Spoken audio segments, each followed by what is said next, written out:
tertentu dan mendorong dilakukannya perbuatan tertentu. Kemudian penyediaan fasilitas bagi rencana-rencana privat, terus penyediaan servis dan pembagian hukum tersebut, kemudian penyelesaian perselisihan di luar jalur reguler. Kemudian fungsi tidak langsungnya sendiri menjelaskan, Joseph Ras menjelaskan bahwa yang termasuk di dalam fungsi hukum yang tidak langsung ini adalah memperkuat atau memperlemah kecenderungan untuk menghargai nilai-nilai normal tertentu sebagai contohnya adalah kesucian hidup, memperkuat atau memperlemah penghargaan terhadap otoritas umum dan mempengaruhi perasaan kesatuan nasional. Begitu Dok, pemahaman dari saya. Ada lagi, silakan.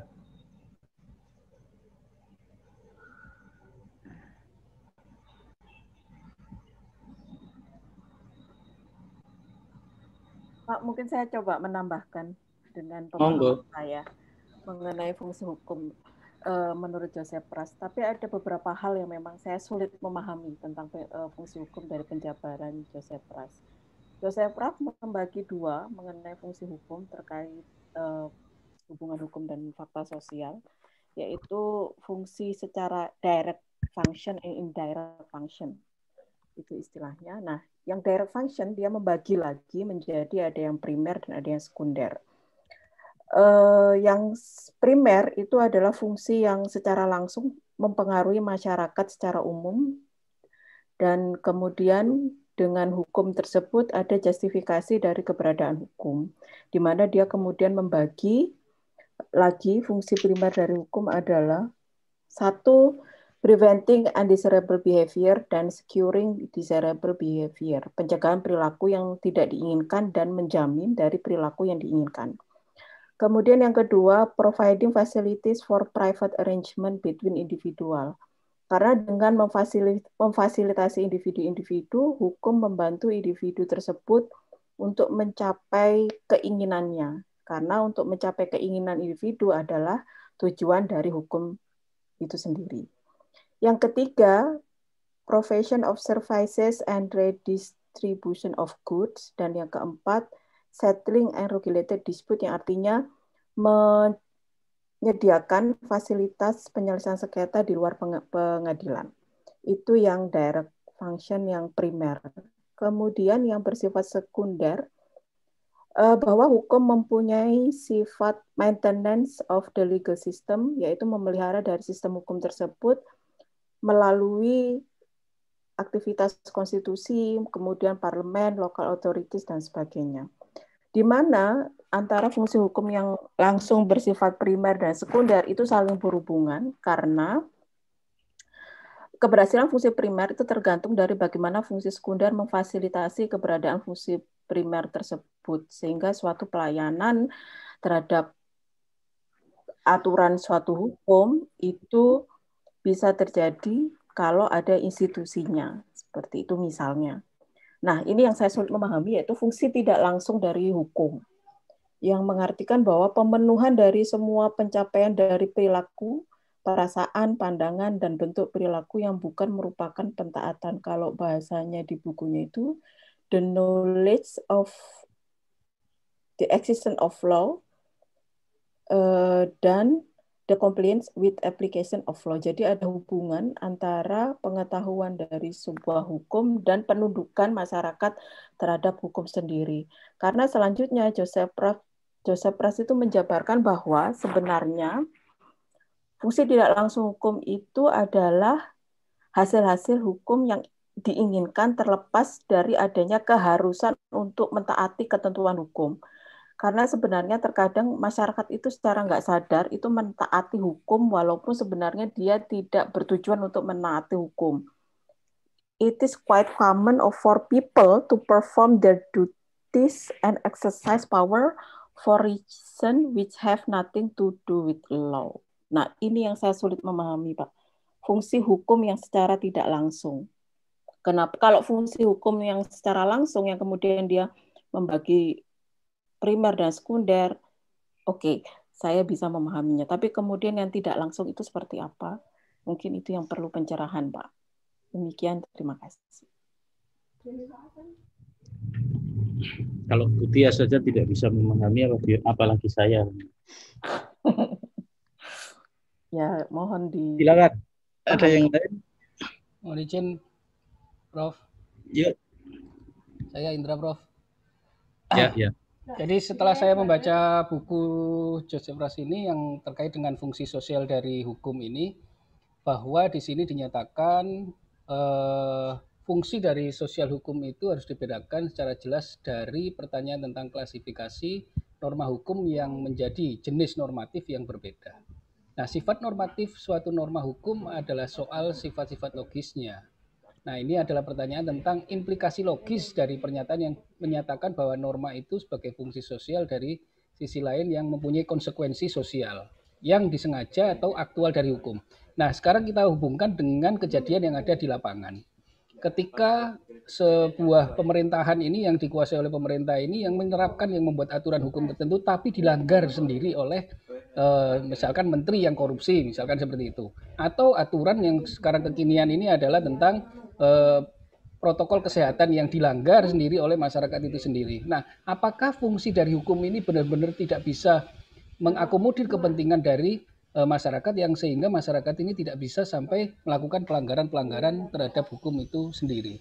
Nah, ini yang mau saya kritisi dari buku Joseph Ras tersebut, apakah hal itu tidak bisa untuk dimatangkan, artinya bahwa hukum yang diciptakan oleh pemerintah itu benar-benar bisa ditaati oleh masyarakat. Demikian, Pak Dokter. Terus kritik Anda apa? Ya. Mau mengkritisi katanya. Ya, betul Pak. Jadi yang saya kritiki dari buku ini adalah ketika peraturan itu berfungsi sebagai mengatur norma sosial. Ya. Nah, ketika sudah seperti itu disebutkan bahwa seharusnya norma-norma yang dibuat atau norma hukum ini yang dibuat oleh pemerintah itu benar-benar bisa ditaati oleh masyarakat itu sendiri ketika sudah diterapkan. Nah, tetapi di dalam buku ini disebutkan harusnya ada klasifikasi hukum yang logis yang berbeda secara relatif mudah dibedakan begitu. Yang akhirnya dimungkinkan untuk menghasilkan skema kualifikasi yang masuk akal dan lengkap dari jenis norma. Nah, kalau sudah seperti itu akhirnya tapi tidak ditaati kan juga akhirnya percuma juga, Dok. Gitu. Mungkin itu, Prof. Oke, silakan ada lagi. Izin Pak Dr. Ali. Silakan. Yang pertama, singkat saja, saya memahaminya begini, bahwa Joseph Ras ini memaknai kewajiban hukum itu yang tertuang dalam aturan positif itu sebenarnya juga dianggap sebagai kewajiban moral. Karena apapun yang seharusnya dikeluarkan oleh otoritas pembuat kebijakan, itu seharusnya juga diikuti oleh kewajiban moral bagi masyarakat. Karena keberlakuan aturan itu apabila tidak ditaati, itu juga akan melanggar kewajiban moral. Sudah sepatutnya perkembangan hukum positif ini juga sebenarnya tidak lepas dari pengaruh asal-usul muasalnya dari aliran hukum alam. Mungkin intinya hubungan moralitas dan hukum itu di situ, Pak Ali. Terima kasih. Ya.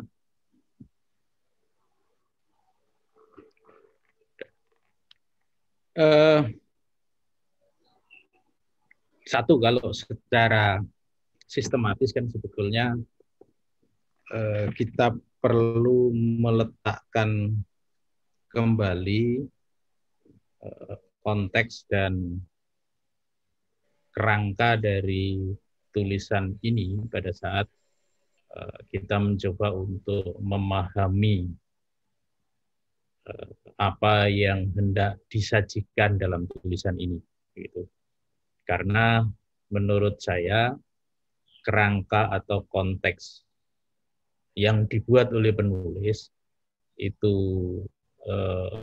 penting untuk selalu dipegang agar kita bisa memaknai setiap detail dari uraian yang disajikan oleh Joseph Ras.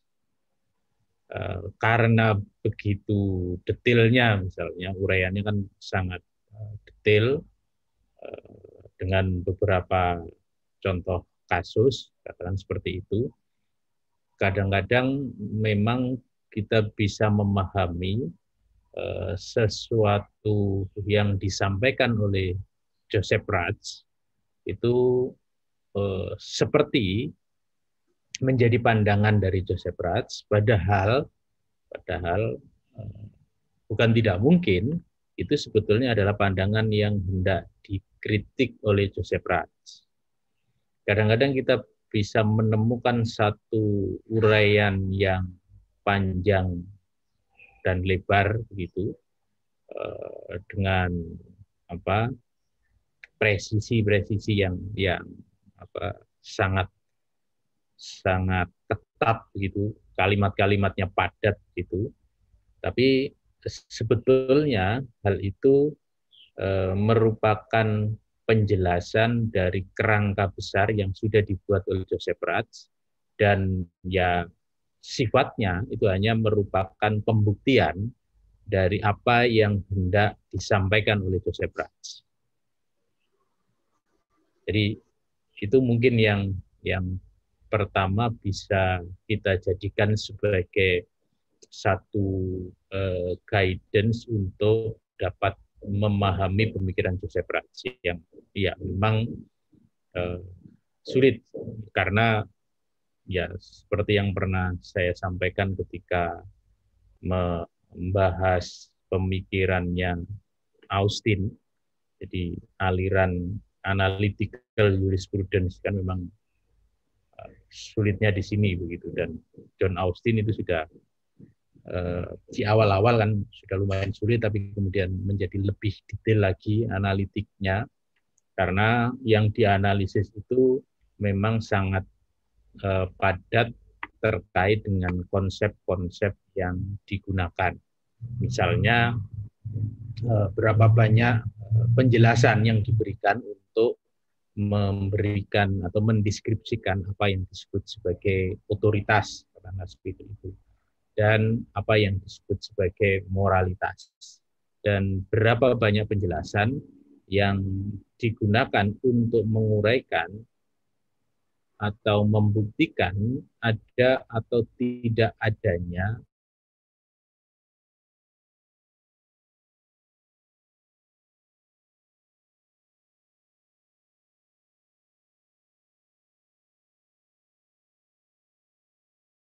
yang bersifat mutlak untuk adanya otoritas, atau memang itu bukan merupakan syarat yang bersifat mutlak. Gitu. Jadi kerangka itu yang sebetulnya dapat memberikan kepada kita frame untuk menempatkan semua pemikiran yang ada di dalam artikel yang berjudul Authority, Law, and Morality. Nah, kerangka yang ada adalah Ratz mencoba untuk menguraikan secara rinci, secara detail kaitan atau hubungan antara otoritas, hukum, dan moralitas. Kenapa ini menjadi perhatian atau menjadi isu yang diangkat oleh Joseph Ratz? Karena dalam pandangan, atau bukan hanya pandangan dia, karena seperti yang sudah kita bahas juga, persoalan hukum, persoalan filsafat hukum itu kan yang menjadi masalah sesungguhnya adalah perbedaan antara paham yang menyatakan bahwa hukum itu memiliki kaitan yang erat dengan moralitas, yang lalu itu direpresentasikan tadi yang disebutkan sebagai mazhab hukum alam. Kemudian yang kedua adalah pandangan bahwa hukum tidak memiliki kaitan dengan moralitas, tetapi legitimasi hukum itu ada pada otoritas. Jadi kan, atau authority. Nah, ini yang lalu pandangan positivis. Pertanyaannya selanjutnya adalah apakah memang juga ada kaitan antara authority dengan morality itu, antara otoritas dengan moralitas itu. Nah, ini yang lalu melahirkan kalau dalam konsepsi Joseph Ras juga kalau tidak salah, yang membagi pemikiran-pemikiran itu antara filsafat atau pemikiran-pemikiran atau tesis-tesis yang disebut sebagai inspirability thesis atau inspirability thesis. Jadi tesis-tesis yang disampaikan oleh para pemikir teori dan filsafat hukum dapat dibagi menjadi dua menurut Joseph Ras. Jadi yang membedakan antara memisahkan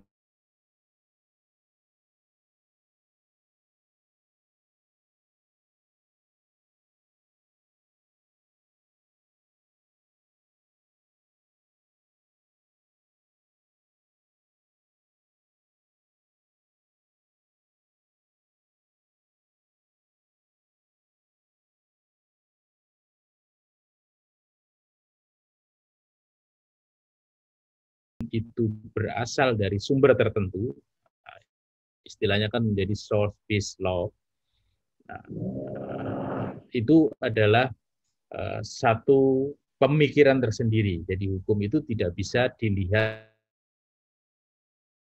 sebagai satu norma saja. Jadi meskipun dia itu adalah positivis, tetapi dia masih melihat bahwa ada kaitan antara norma yang ada di dalam aturan hukum, di dalam produk hukum, di situ disebutkan misalnya adalah putusan hakim atau produk legislasi dengan sumber-sumber yang menjadi dasar dari hukum itu sendiri. Itu yang disebut dengan source-based law. Kemudian terkait dengan hubungan antara otoritas hukum dan moralitas itu juga dilihat dari perspektif incorporation thesis. Ya, sebetulnya itu juga merupakan pandangan utama dari hukum alam gitu. Tapi di situ dia lalu mengkritik gitu. Lalu ada coherent thesis. Jadi itu yang lalu diuraikan apa masing-masing pemikiran utama dari tesis-tesis tersebut begitu. Kemudian mengkritiknya apa kelemahan dari masing-masing pemikiran itu, yang tentu saja diakhiri dengan satu analisis terkait dengan hubungan antara otoritas atau authority, hukum dan moralitas. Nah,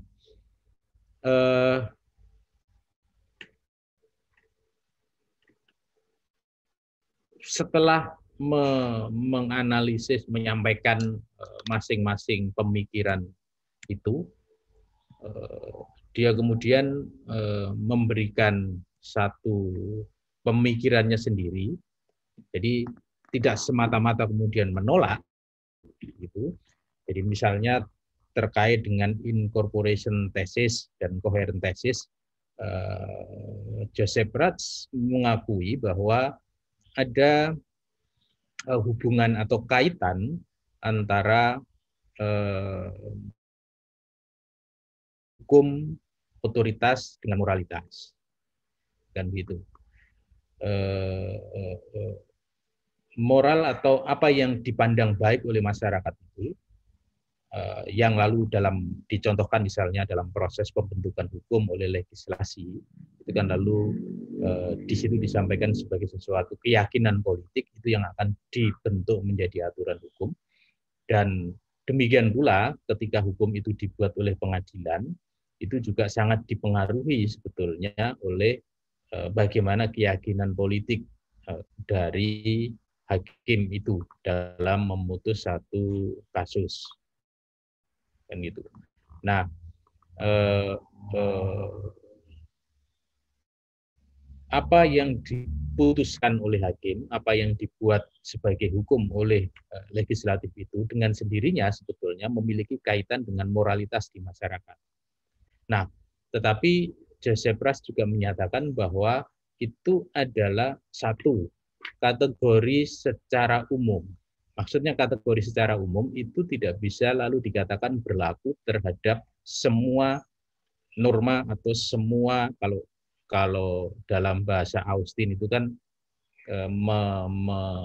memilih kata untuk menyebut sebagai kategori umum dari hukum itu kan perintah atau komen. Jadi kata yang digunakan adalah komen. Kalau di sini yang digunakan itu adalah direktif. Yang ya maknanya sebetulnya kan sama, seperti perintah atau arahan untuk melakukan sesuatu. Nah, dengan demikian apa yang direktif yang ada di dalam norma hukum itu memang memiliki kaitan dengan moralitas. Tetapi problemnya adalah apakah seseorang itu mentaati aturan hukum sebagai satu aturan hukum itu karena persoalan moralitas itu atau karena memang wujudnya atau bentuknya yang sudah dituangkan dalam aturan hukum yang menjadi direktif-direktif itu. Nah, Joseph Ras menyatakan bahwa kalau seseorang mengetahui apakah itu direktif atau bukan direktif itu adalah dari penuangan, dari rumusannya. Sehingga yang disebut sebagai direktif di dalam aturan hukum itu mengikat secara langsung ya karena rumusannya yang bersifat direktif.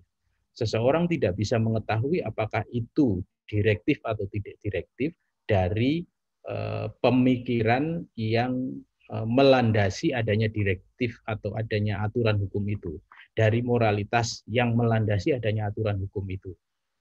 Sehingga lalu di situ yang tadi disampaikan oleh Bu Tias bahwa ya hukum itu adalah kepatuhan secara langsung, kan begitu. Nah, sedangkan persoalan moralitas itu kepatuhan secara tidak langsung. Kenapa kepatuhan secara dia tidak mengetahui aturan hukum itu pun dia akan mematuhinya karena sesuai dengan standar atau sesuai dengan nilai moralitas diyakini. Tetapi merupakan dasar dari kepatuhan. Itu bukan merupakan legitimasi yang bersifat praktikal. Kan itu. Dan itu juga bukan merupakan legitimasi terhadap otoritas pembuat hukum itu. Nah, bagaimana peran nilai moral itu? Nilai moral itu bisa saja lalu memberikan satu legitimasi terhadap otoritas dan terhadap aturan hukum itu, tetapi legitimasi itu tentu karena ini kaitannya dengan nilai moral, membutuhkan proses yang bersifat evaluatif. Berarti kan dia harus lalu melakukan satu proses pemikiran yang bersifat evaluatif, apakah aturan hukum itu sesuai dengan standar moralitas atau nilai moral yang dimiliki atau tidak. Itu yang dalam konsep yang disebut konsep bagian authority and justification itu disebut sebagai legitimasi yang bersifat teoritikal. Jadi itu tidak menjadi alasan untuk patuh atau tidak patuh.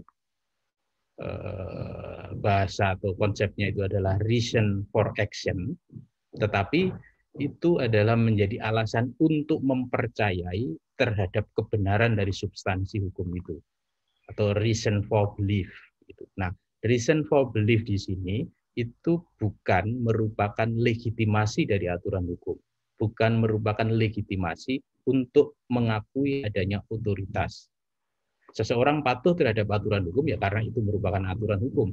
Persoalan dia mempercayai apakah aturan itu sesuai dengan standar moralitas yang dimiliki atau tidak, itu persoalan berbeda. Karena di satu sisi untuk bisa sampai pada kesimpulan itu tentu memerlukan proses yang bersifat evaluatif itu tadi. Jadi karena itu lalu fungsinya menjadi tidak langsung yang disebut sebagai moralitas itu dalam hal memberikan legitimasi terhadap hukum dan terhadap otoritas. Pertanyaan atau problem kedua selanjutnya adalah dapat saja memang substansi hukum itu atau otoritas yang menjadi pembentuk hukum itu memiliki kaitan dengan moralitas tertentu, tetapi pertanyaannya adalah apakah lalu ada standar tentang bagaimana moralitas yang benar, kan gitu. Nah, lalu menyatakan ya tidak ada, kan seperti itu. Ya sepanjang itu disebut sebagai moralitas, kemudian menjadi dasar atau menjadi memiliki kaitan dengan aturan hukum itu ya itu adalah kaitan antara hukum dengan moralitas. Kita tidak lalu menentukan apakah moralitasnya benar atau tidak. Yang itu lalu dicontohkan misalnya dalam ya hukum yang berlaku pada masa Nazi tersebut gitu.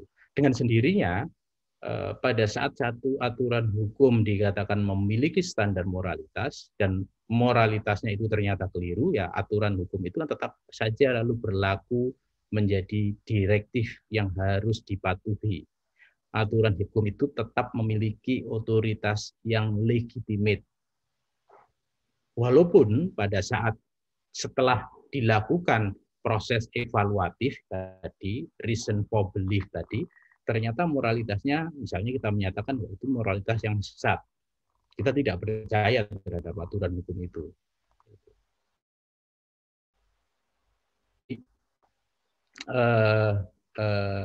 Itu yang lalu menjadi pemikiran dari Joseph Ras, yang di bagian akhir memang dia juga mengakui bahwa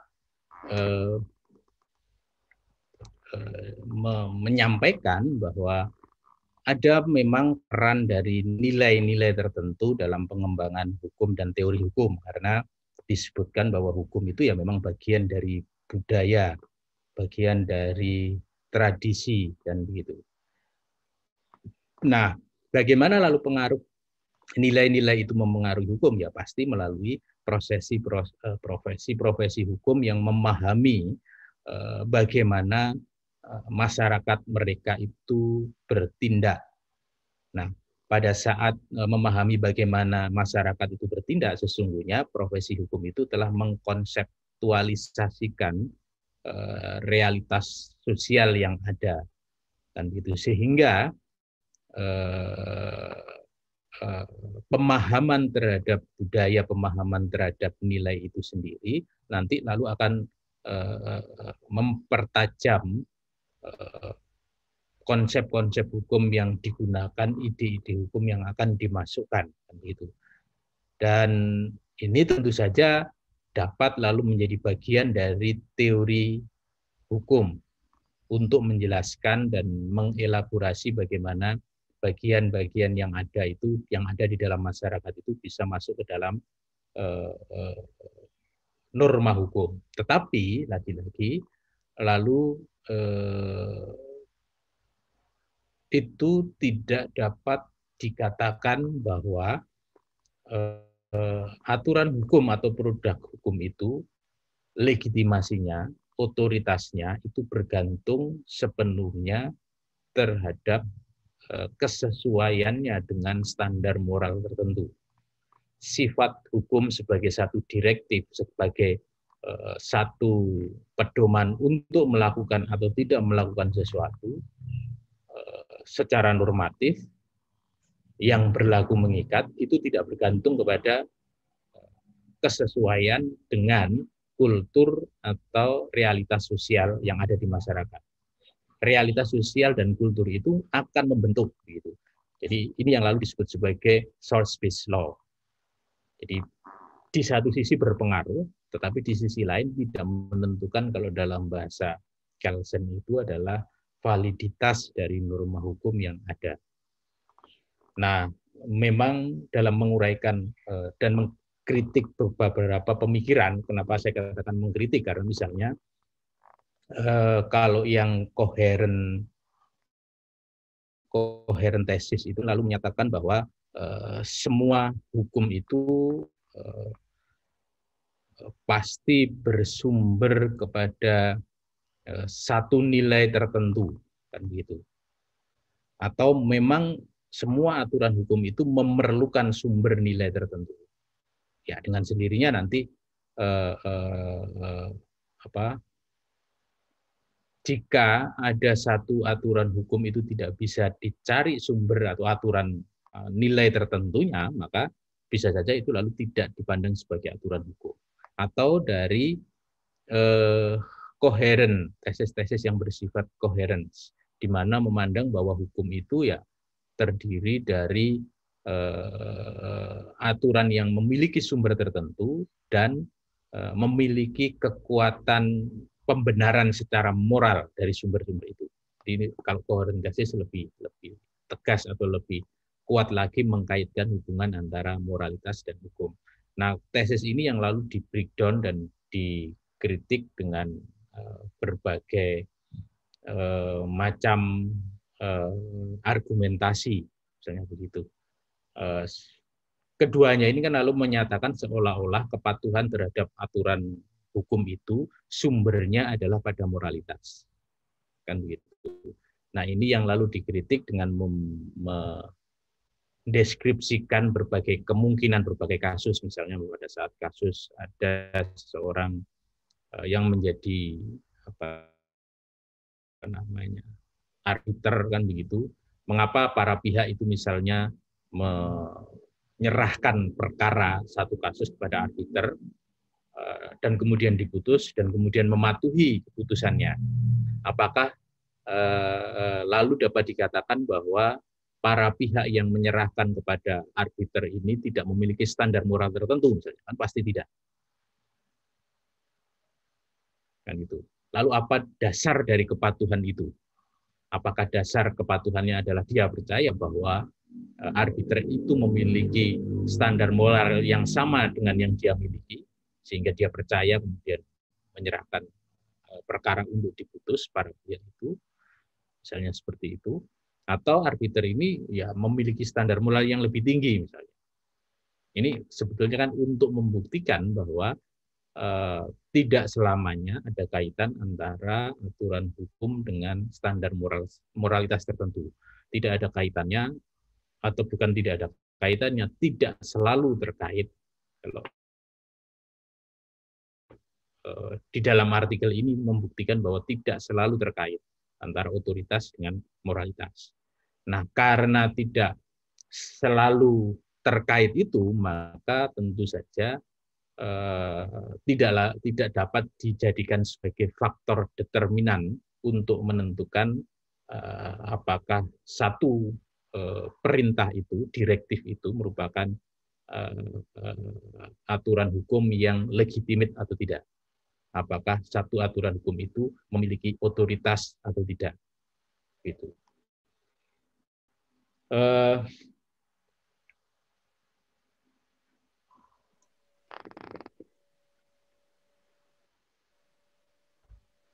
Saya kira itu isi dari artikel ini ya. Kalau secara detail ada banyak hal yang kemudian dijadikan sebagai ilustrasi bagaimana katakanlah satu otoritas itu tidak bergantung pada moralitas, bagaimana hubungan antara moralitas dari para pihak misalnya dengan moralitas hakim, dengan moralitas pembentuk undang-undang. Baik. Ada tambahan lagi, silakan. Mohon izin, Pak Dr. Ali.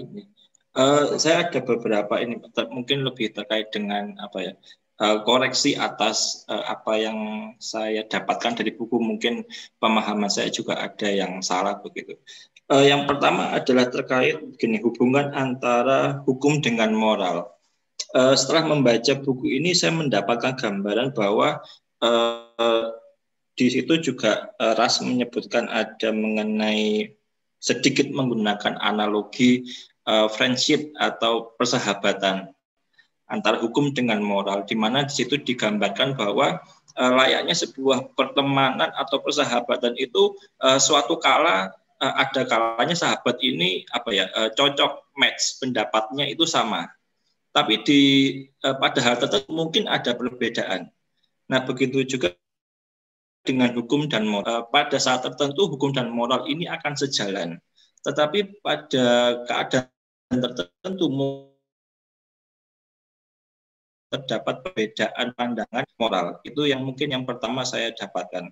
Kemudian yang kedua, apakah benar kalau ras ini misalkan membedakan antara penghormatan dan kepatuhan? Karena saya mendapatkan ada kata obey dan ada kata respect di sini. Bahkan dikatakan menurut ras itu respecting itu bukanlah sebuah kewajiban. Seseorang mungkin saja seseorang itu diizinkan untuk tidak menghormati hukum. Nah, tetapi seseorang itu karena lagi harus menuruti hukum. Nah, jadi apakah ini maknanya walaupun tidak suka, tetapi seseorang itu harus melakukan apa yang disebut sebagai hukum. Itu yang kedua. Nah, yang ketiga terkait dengan moral, saya tertarik di sini ras menggunakan teorinya Thoreau civil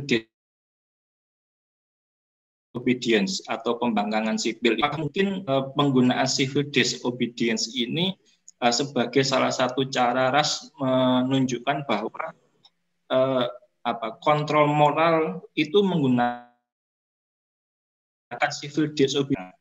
Kebetulan kemarin ada diskusi mengenai pandemi dan pembangkangan sipil. Salah satu contohnya tadi seperti disampaikan oleh Pak Indra itu mengenai penggunaan masker. Banyak yang tidak menggunakan masker karena tidak setuju. Banyak yang tidak setuju PSBB karena terkait dengan ekonomi. Banyak juga yang tidak setuju dengan Omnibus Law karena dianggap tidak sesuai dengan nilai. Nah, maka kemudian muncul pertanyaan, civil disobedience ini merupakan salah satu cara untuk yang ingin saya tanyakan Pak Dr. Ali. Terima kasih.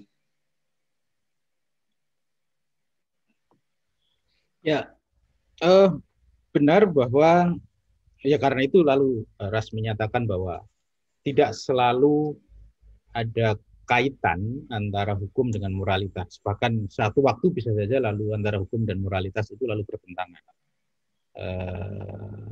Jadi tidak bisa dilihat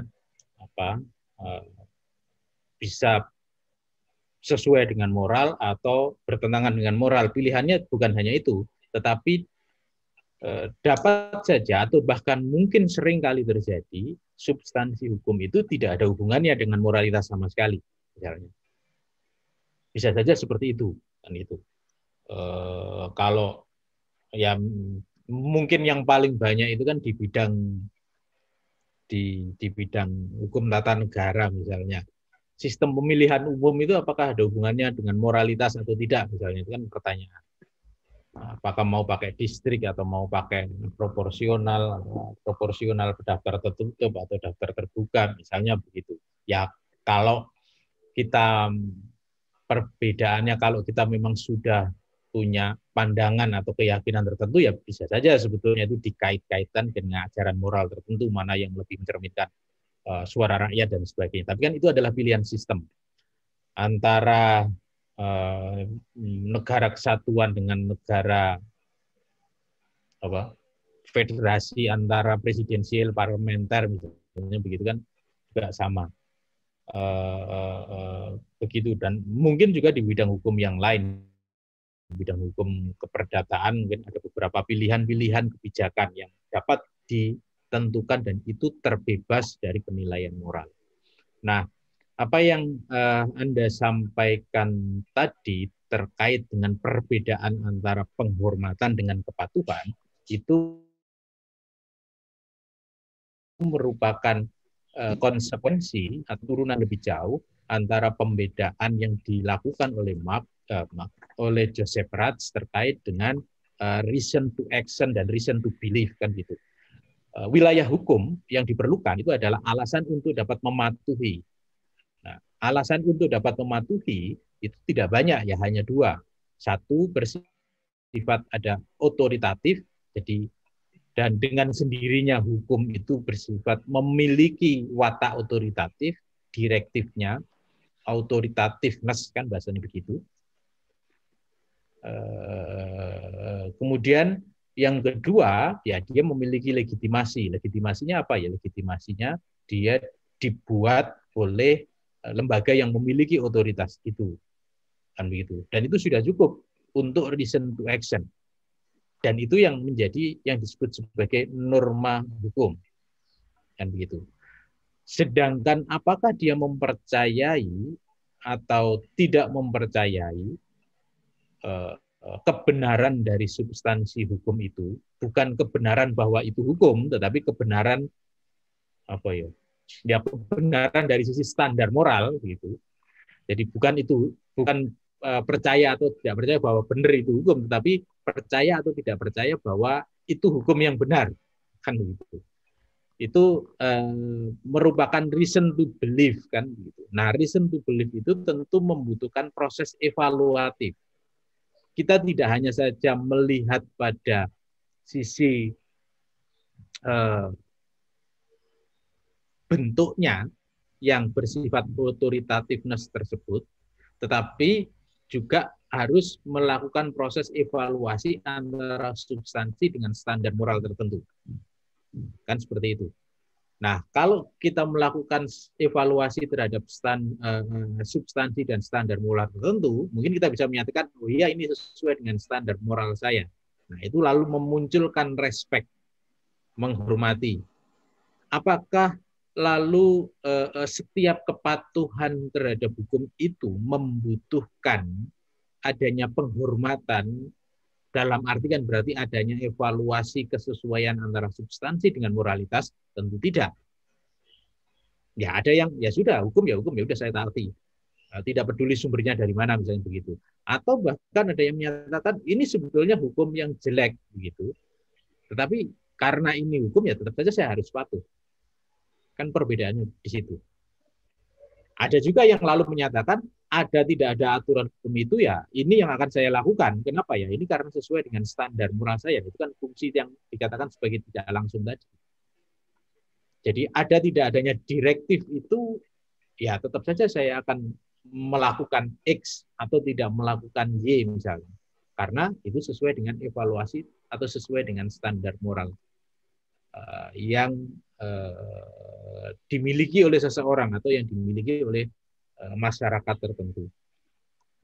Selanjutnya tentang civil disobedience.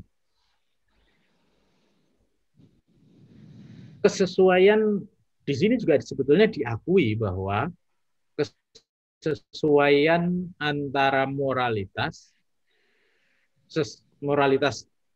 standar moral tertentu dengan substansi hukum itu pasti akan berpengaruh terhadap keberlakuan hukum. Kan begitu. Tetapi itu tidak mengganggu validitasnya kecuali kalau lalu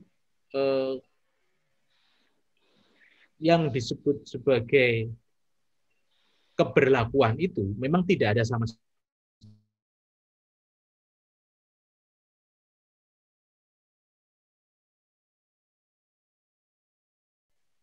Maka normatifnya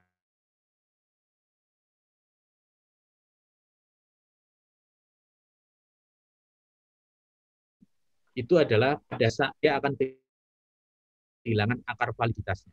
Tetapi pada saat walaupun ada ketidakpatuhan kan gitu, tetapi hukum ini masih ada yang mematuhi, sebagian mematuhi, dan apalagi kemudian masih diterapkan oleh yang memiliki otoritas, maka dia tidak akan mengganggu dari validitas itu. Nah, dalam perspektif positifis, kalau Anda menanyakan tentang apakah civil disobedience itu merupakan kontrol moral terhadap aturan hukum, ya orang positifis kan tidak melihat validitas hukum itu bergantung pada moralnya. Ya tidak ada kaitannya, silakan Anda tidak mematuhi, kan begitu. Yang penting lalu saya sebagai positif akan berpendapat ya Anda tidak patuh tidak akan mengganggu validitas ini sebagai aturan hukum. Silakan saja Anda tidak patuh. Sebagian masyarakat lain masih ada yang patuh.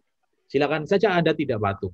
Tetapi ketika Anda tidak patuh dan mendapatkan sanksi atau mendapat tindakan tertentu dari otoritas negara, ya berarti hukum ini masih berlaku, masih valid. Tetapi ketika seluruh masyarakat misalnya di Indonesia itu tidak patuh sama sekali, ya memang ini sudah tidak menjadi aturan hukum atau yang disebut dengan istilah deseu tudo, ya bahasanya deseu tudo. Jadi validitas itu dapat hilang ketika sama sekali tidak ada keberlakuan. Dan saya kira itu terjadi tidak hanya karena civil disobedience, tapi juga karena karena kebijakan negara. Anda mungkin bisa meneliti apa ada atau tidak misalnya undang-undang yang sebetulnya masih berlaku di Indonesia tapi tidak diterapkan sama sekali. Gitu. Nah, itu sebetulnya lalu bisa dianalisis apakah undang-undang ini masih valid bagi undang-undang atau sebetulnya dia kehilangan validitasnya.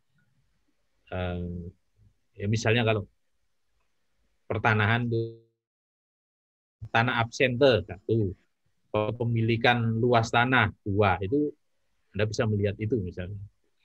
Itu bukan karena civil disobedience gitu. Nah, tapi kalau dari sisi perspektif yang coherence tadi, coherence tesis, jadi ada kaitan antara moralitas dengan hukum, ya lalu kita bisa menyatakan coherent tesis itu kan berarti kita menentukan apakah sesuatu direktif itu sebagai hukum atau tidak. Salah satunya adalah kesesuaiannya dengan nilai moral. Dan pada saat proses evaluasi menyatakan atau sampai pada kesimpulan bahwa substansi hukum itu tidak sesuai dengan moral, ya berarti seseorang bisa saja lalu mengatakan itu bukan hukum. Sehingga dari sisi subjektif tidak adanya hukum kan pada saat ada civil, orang sudah menilai bahwa aturan itu tidak sesuai dengan standar moral tertentu.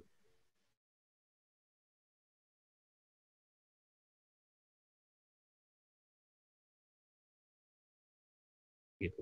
Mana yang hukum dan bukan hukum itu berdasarkan relasinya dengan moralitas, ya konsekuensinya memang ya kalau Anda menyatakan kalau secara moral kita menganggap bukan hukum, ya boleh saja kan begitu. Tidak patuh, civil disobedience. Dalam konteks hukum bukan sebagai kontrol terhadap negara, bukan. Ya karena dalam konteks hukum itu dipandang bukan sebagai hukum. Kan gitu. Kalau sudah berbicara sebagai kontrol terhadap negara, ya itu sudah konteksnya adalah konteks politik. Baik. Ada lagi? Ya, terima kasih Pak. Kita masih satu lagi. Tapi satu ini meskipun bentuknya buku, tapi lebih mudah dipahami saya kira. Bisa cepat. Tapi karena satu buku, saya beri kesempatan lebih panjang, jadi kita tidak ketemu hari Kamis, tapi kita ketemu Selasa lagi ya. Jadi itu pertemuan terakhir berarti nanti.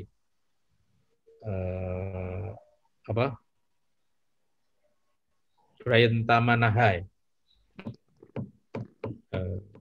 Silakan nanti kita diskusikan hari Selasa minggu depan, tanggal 22.